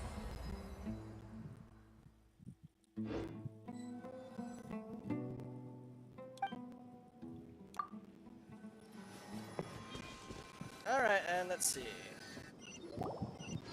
Before us lies Aru Village, the safe haven of the desert folk. Whoa, this landscape is really something else. What a cool place! Let's go check it out!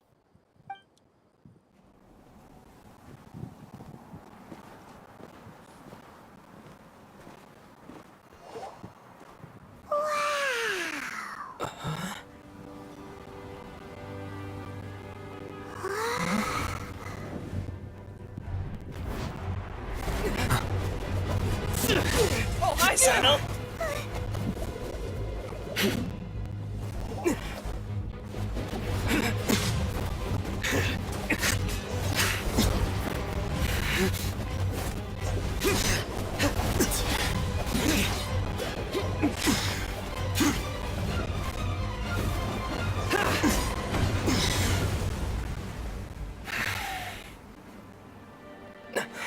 Cyno.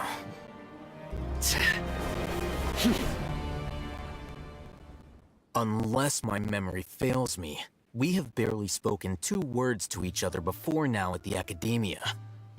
Would you care to enlighten me as to when and how I invited the General Mahamatra's wrath? Oh, Hatham.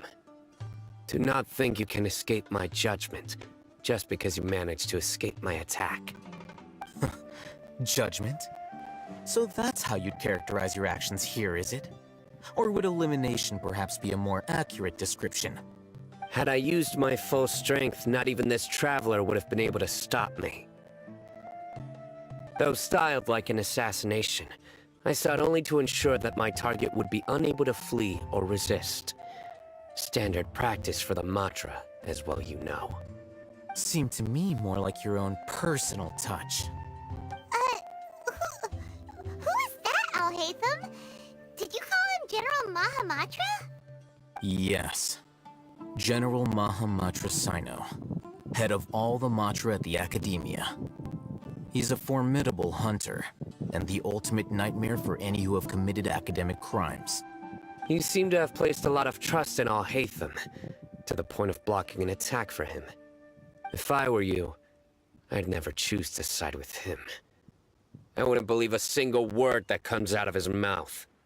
I have been pursuing this scribe for a long time. I urge you, stand back and do not seek to defend him any longer. Otherwise, there will be consequences. I don't trust him as much as you seem to think, but that doesn't mean I'm going to stand by and do nothing. Has Alhaitham done something wrong? Hyman doesn't think he's as bad as you've made him out to be. I won't waste my breath explaining things. Alhaitham, I saw it during our fight. Take it out. The divine knowledge capsule you're hiding on your person. Unless you want me to retrieve it for myself. Very perceptive of you. Nothing escapes a Matra's senses. Yep, the thing he took in The divine knowledge capsule? Didn't it fall into the Matra's hands in Port Ormos? So you did lie to us. No wonder you speak with such confidence, Cyno. But I must admit, I am very curious. What does this capsule mean to you? And why, as General Mahamatra of the Academia, are you all alone in the desert? As far as I'm aware, the other Matra have been speculating about your disappearance. Have you been given a mission that's, let's say, morally dubious? If I was the real target of your mission, what was stopping you from simply using your authority and resources to judge me within the walls of the academia? Is it a mission from the sages? I should have known you'd be difficult to deal with. You two? Ugh. What you would do, Traveler? Paimon feels like we can't trust either of them. Ahem. Well, look at you two, acting all tough and self-righteous over there. Hello, Dia. Wait, Dia?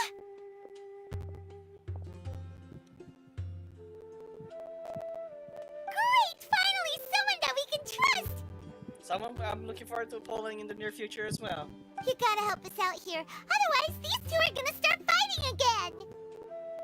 Yeah, sure looks that way. Two giants from the academia duking it out once and for all. Not something you get to see every day, that's for sure. Listen, I know you academic types love to fill up your big brains with self-righteous morality and lord your empty rules and virtues over each other. But how dare you bring your petty disputes into the safe haven of Aru Village? It seems like someone's gonna have to beat some sense into your thick skulls until you finally learn to respect these grounds.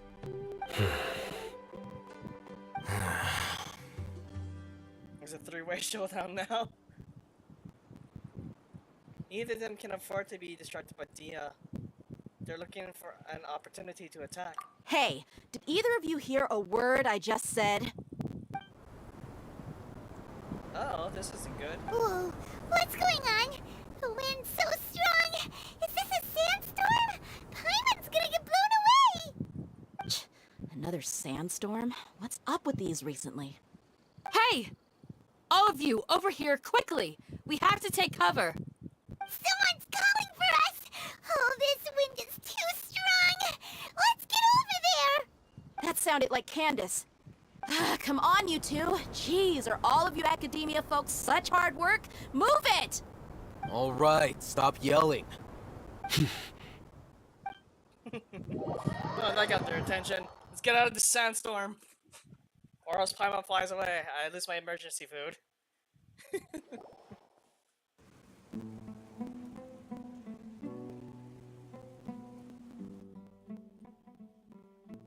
The awkward silence. Well, this is pretty awkward. Yup. Hey, wanna play sardines with three people who wanna tear each other limb from limb? Sure, why not? Sounds fun. The air is so thick and heavy. Paimon can hardly keep floating anymore. My sincere apologies, everyone. This is the home of our village chief. I will have to ask you to make do with this small room until the sandstorm dies down. Hi there, Shizu from Yu-Gi-Oh! Just kidding. I don't know. Please, let me introduce myself. I am Candace, protector of Aru Village. Our savior has come at last! Nice to meet you, Candace. The name's Paimon. Thank you so much for helping us. You have my gratitude and can't wait to pull for you and Cyno tomorrow. There's no need to thank me. It's only right to help each other when the weather gets rough. Wow, she's so gentle and caring, like a nice older sister. Unlike those guys over there. All right. Now that we're all better acquainted, we shall return to the topic at hand. As a guardian charged with the responsibility to protect my fellow villagers from harm, I was observing your conflict from afar, even before the sandstorm started. And now that you have set foot within our village itself, it is all the more my responsibility to make absolutely sure that you pose no threat whatsoever to us. So please, have an honest and sincere conversation with one another, and put your hostile feelings to rest. If anyone dares to start anything again while they are under this roof, I will not hesitate to send them out for some quality time with the creatures of the sandstorm. Yeah, let's have some quality time. Oh, But yes, second not the thought, sandstorm Paimon may have creatures, that's what I misjudged mean. Candace's character. Well, she is strict, but in our own rights, you can make sure we all cooperate. And that goes for you too, Miss Dia. Do I make myself clear? All right, we got it, Candace. That's where our vision is, isn't that patch? That's what I like to hear. So, which of you will begin? I was supposed to be a mediator, but I might have gotten a little too involved just now. Anyway, one of those two should probably start talking. Wait, that was you trying to be a mediator? I have nothing to hide, so there's no shame in explaining myself. While Alhaitham wasn't wrong about the other Matra not knowing my whereabouts, it's not because I've been assigned a morally dubious mission. Rather, I've chosen to exile myself. Huh? Exile yourself? A little while ago, I discovered that there was data missing in the Academia's project planning and development files. What little they did report clearly did not match the project's actual progress. As General Mahamatra, I had the responsibility and authority to request an audit. However, to my surprise, the person responsible for the erroneous data was none other than Grand Sage Azar himself. Why would he do that, though? I tried to investigate the issue myself before submitting a formal audit request, but I soon found that all leads and potential pieces of incriminating evidence were carefully concealed from me. I began to realize that they were cautious of me from the very beginning. Unsurprisingly, the Grand Sage rejected my audit request as soon as the submission reached his desk. He even said to me, "The power of the General Mahamatra is granted by the sages. You have no right to judge us." So they really are up to no good. I realized then that to the Grand Sage, the Matra are nothing more than tools for the sages to assert and maintain their control over knowledge. The vows that we took, the principles that we strive to uphold, they are meaningless to the academia of today. So you then decided to exile yourself. I believed it would be wise to flee the academia before the sages had a chance to take action against me. This way, they can no longer see nor predict my actions. I will never give up on this investigation. There's no need for someone else to give me power or authority. Once I find the truth, I will administer judgment by my own name. Cyno seems to have the same goal as us. We're all investigating the sages. Plus, now that he's no longer the General Mahamatra, he somehow feels a lot less scary. It's still too early to trust him completely. Well, Cyno, if that's your story, then why did you see Alhaitham as a target? When I was investigating the matter in the academia, I overheard a conversation between Alhaitham and a sage. The sages asked you to investigate a blonde-haired traveler. Do you dispute this, Alhaitham? What? Like many parts of the project, this assignment was undocumented. Now throw in your suspicious behavior with the Divine Knowledge Capsule, and I think we deserve an explanation. This is a good image right here. The sages were watching me from the very beginning. Yes. I was indeed tasked with investigating the Traveler. Alhaitham! After all, the promised reward was so great that hardly any scholar could have refused. The sage told me, once you've completed this assignment, I can give you a glimpse of divine knowledge. A most enticing offer. Unfortunately, those academics don't know me at all. Their words contained one key piece of information, namely that divine knowledge indeed exists. That gave me all I needed to know. From my perspective, the sages are far from trustworthy. Think about it. Isn't it a little strange they're so willing to share divine knowledge with anyone, even as a reward? So, I began my own investigation following the lead of the Divine Knowledge Capsule. In the end, I realized my wisdom in committing to this rather than collaborating with the sages. Had I been less guarded, I probably would have ended up like that Ain al-Ahmar mercenary, incapable of remaining sane for long enough to hold a conversation. You mean that the sages originally planned to dispose of you, using one of those capsules that drive people insane? What about your encounter with me?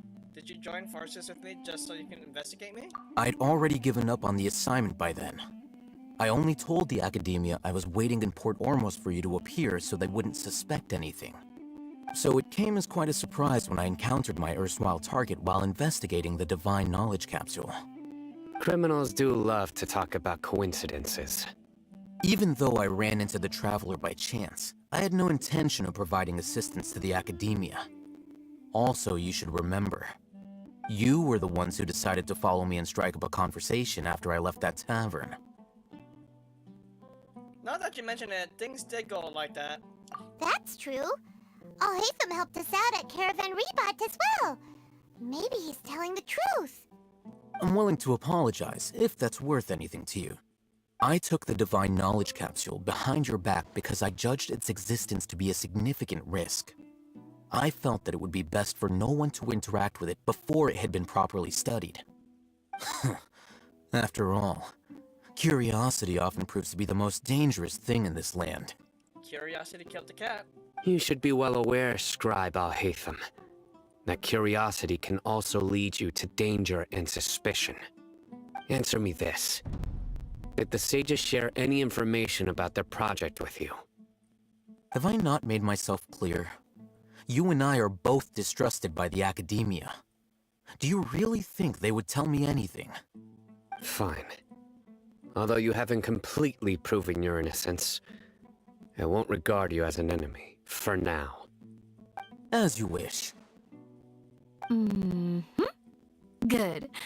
I'm glad to see you two clearing up your misunderstandings. And now you, Dia. I believe it's your turn. Oh, sorry. Whatever the boys were talking about must have been so boring that I spaced out. My situation is pretty straightforward. My employer, Dunyarzad of the Homayani family, is friends with the Traveler and is currently recovering from her illness at home. I had nothing going on, so I decided to return to Aru village for a visit. I was actually looking forward to a pretty exciting time getting back together with everyone here. But then I saw these two random guys in the middle of a pointless argument. You take me off, and things went downhill from there. And here we are. Is that all? Well, I will admit that definitely sounds like your style. In that case, welcome back, Dia. That's more like it. I missed you all so much, Candace. What the hell's that? Whoa! What was that sound? No need to worry. Now that you're no longer at each other's throats, please make yourselves at home. I'll take a quick trip outside to clear out some of those creatures in the sandstorm. Creatures? In the sandstorm? Are you sure you don't want some backup? Fighting in a sandstorm is not for the faint-hearted. Anyone without extensive training in these conditions is at a disadvantage. You needn't worry. Yeah, just leave him to Candace. Don't worry, she's as tough as they come. Several hours later. The wind's died down. That means the sandstorm's over, right? Candace still isn't back yet, though. Is she alright? Maybe we should go out and check on her. When you put it that way, even I'm starting to feel a little worried. All right, let's go. We've been here long enough, and the boys are as chatty as the floor.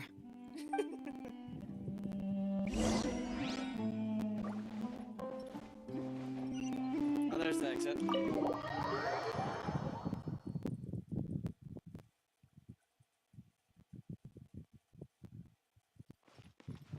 Oh, don't mind if I do. Keep up. Give me those primo gems.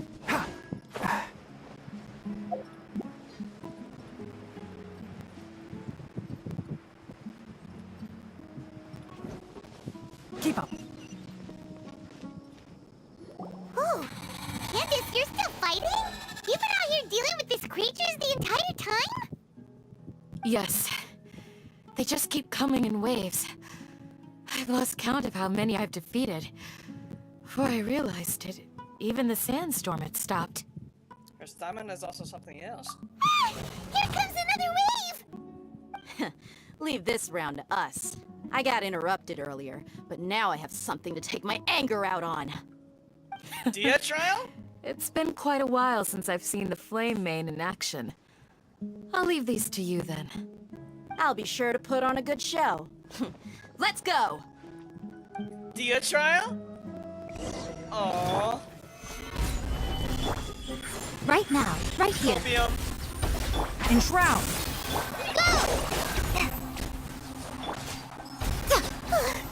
Here comes another wave! When are they ever gonna let up? Solidify! The creature stopped appearing. Was that the last of them? What we fought just now was probably the aftermath of the sandstorm. So we should be safe for the time being. Well fought, everyone. No injuries, I hope. Yep, no injuries at all. Huh? Who are you? Ah, my apologies. I haven't had a chance to greet you yet. I had my hands full taking care of the village's elderly and children. I am the chief of Aru Village. Everyone usually calls me Uncle Anpu. It's a pleasure to meet you. Sir, I am also originally from the desert, but I have not been back for some time now. May I ask if such sandstorms are common? I can't say they've always been common, but recently the storms have become increasingly severe and frequent. Besides sandstorms, we also occasionally get earthquakes. According to an investigator who stayed in the village a while ago, these unusual natural phenomena are related to the withering of Irminsul. Another effect of Irminsul's withering. So, Irminsul's withering causes withering zones in the forest, and sandstorms and earthquakes here in the desert? Everything in the natural world is inextricably connected to Irminsul. These regional symptoms can indeed be a reflection of Irminsul's present state. Everyone in Aru Village needs to take good care of themselves. Speaking of which, why haven't I seen a single village keeper since I got here? Village keeper? Who are they? Village guards like Candace? Does your curiosity know no bounds? Village Keeper is how Aru Village refers to mad scholars, exiled here by the Academia. Most of them are scholars who lost their sanity after a period of training in the Avidia Forest. The Academia believes that their crazed mutterings may have a negative effect on the psyches of other scholars. So, they're forcibly exiled to the desert. Though if you ask me, it's all a boatload of nonsense. Tainari also brought this up before. Alas, that's exactly what we've been trying to investigate. One by one, the village keepers have been mysteriously disappearing without a trace. But no one in the village has ever seen them leave. If you're planning to stay around the village for the next few days, I'd appreciate it if you could keep an eye out for them. I've had encounters with those people in the past. I'll see what I can do to help. The Matra are the ones responsible for their exile. Now that you're no longer with them, are you trying to alleviate your guilt and atone for your past sins? I'm fascinated by how you think. Mock me if you will, but if you are guilty, I will eliminate you, regardless of my position or identity. Oh, you're the former General Mahamatra. You must be an expert in these kinds of investigations. Thank you for your help. I'll help too. Is it because you're reminded of Hypatia? Oh, these poor scholars. First they lose their sanity, now this! We need to help get them back home, safe and sound. But, is it really a good idea to tag along with Cyno? You seem like you really don't trust him. It'll be fun. That's why this is a great opportunity to watch him. I'll be grateful for the assistance. No doubt you will do a better job than some of my former subordinates. Let's start by finding a spot to share what we know so far.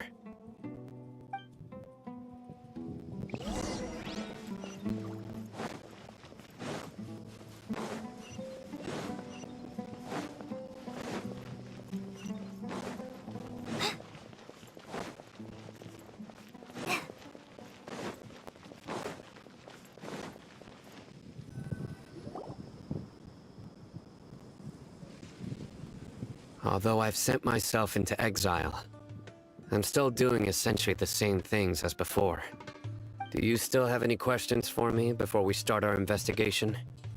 Why do they refer the mad scholars as village keepers? One of my former subordinates told me that this title has its origins in a strange incident. The Academia has long exiled mad scholars to Aru Village. A mysterious phenomenon exists here. When mad scholars first arrive, they are as incoherent and deranged as before. But after spending some time here, they invariably begin to calm down. Initially, the people of Aru Village greatly resented having to take in the mad scholars. But a strange incident one night changed that. Aru Village was struck by the strongest earthquake in living memory.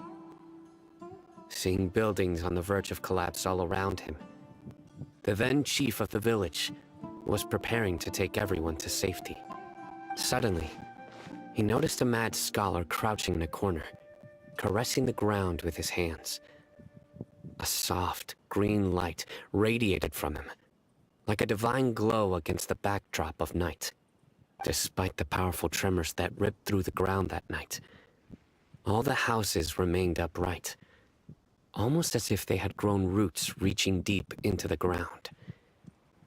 In the end, not a single building collapsed, and no one was hurt.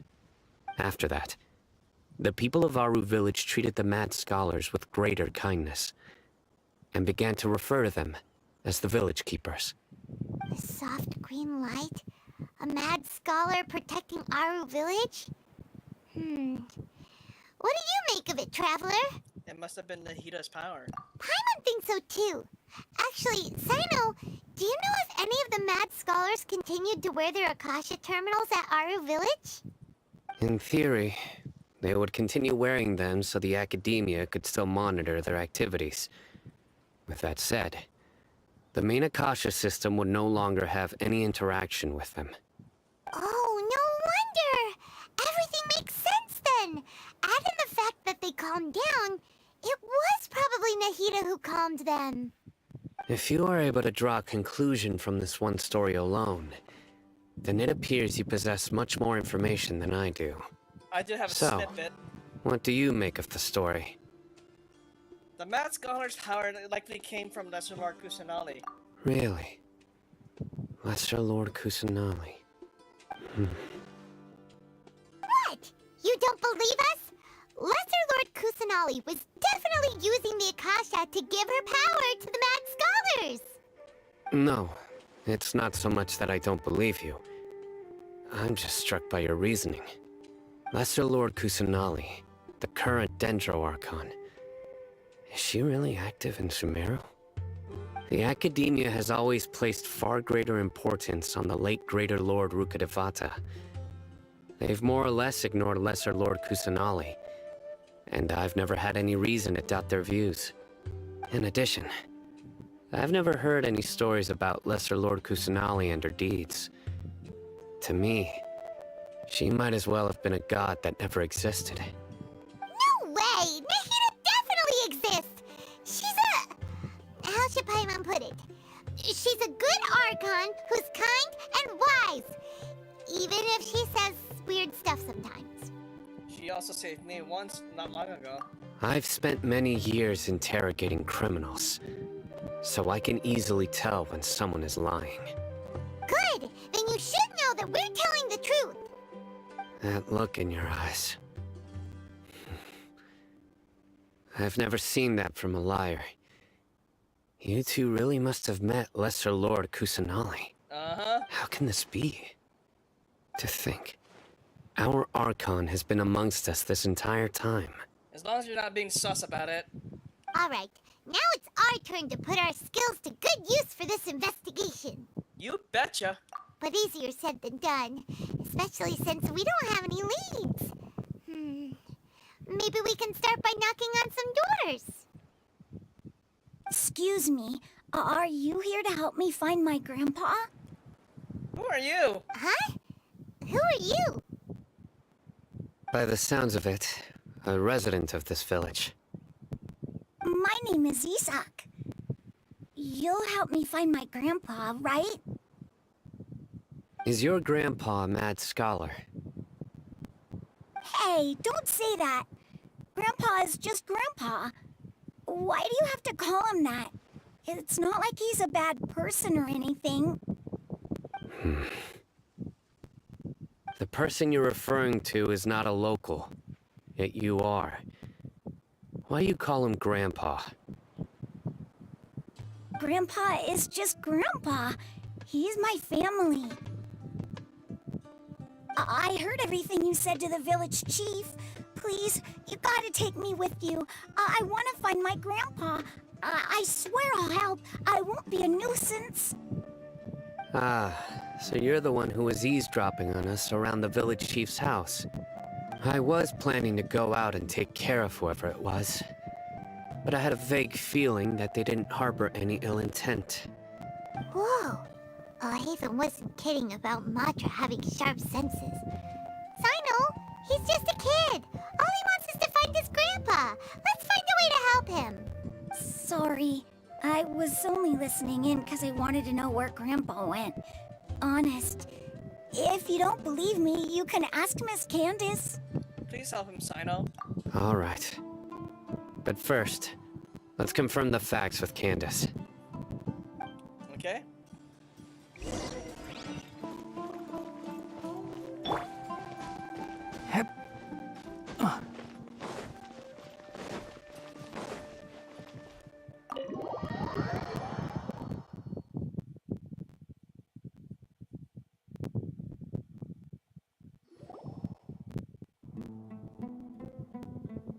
Cyno is super vigilant.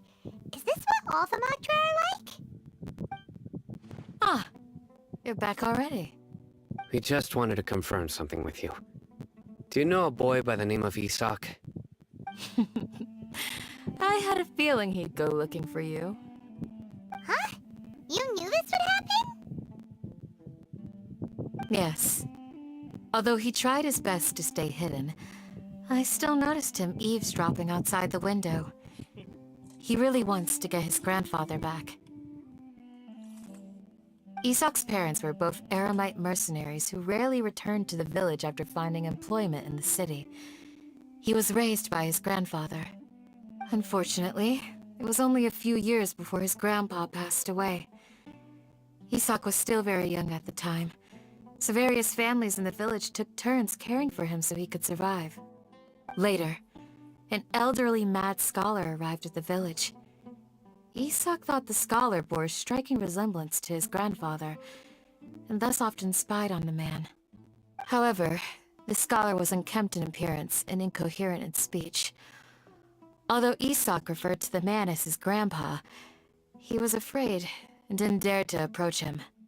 One summer night, the oft mumbling and bumbling grandpa suddenly calmed down and seemed to become more lucid. He even noticed Isak hiding in the distance. So Grandpa walked up to Isak and patted him on the head. He even took Isak to the entrance of the village, where he patiently taught the boy the names of the stars, and accompanied Isak until he fell asleep. The next morning, Isak woke up and wanted to go find his grandpa again, only to realize his grandpa no longer recognized him.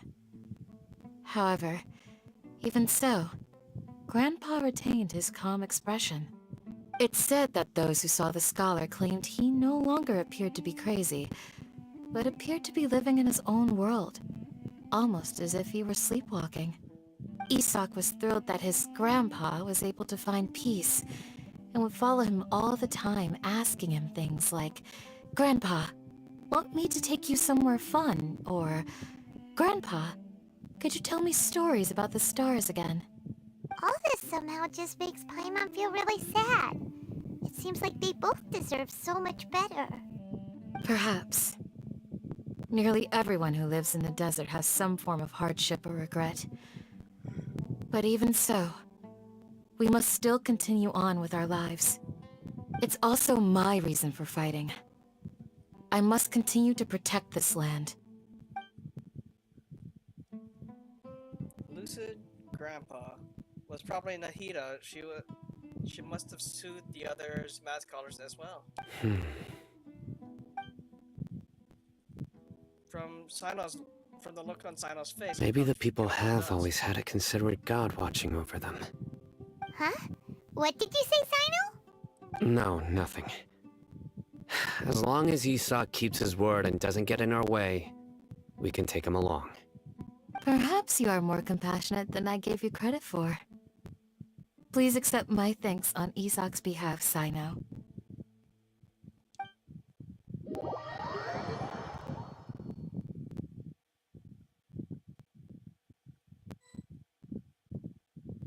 Hey, Isak! Oh, it's you guys! We've cleared everything up! Let's go find your grandpa! Really? Wow! Thank you so much! Your grandpa will be found safe and sound. There we go.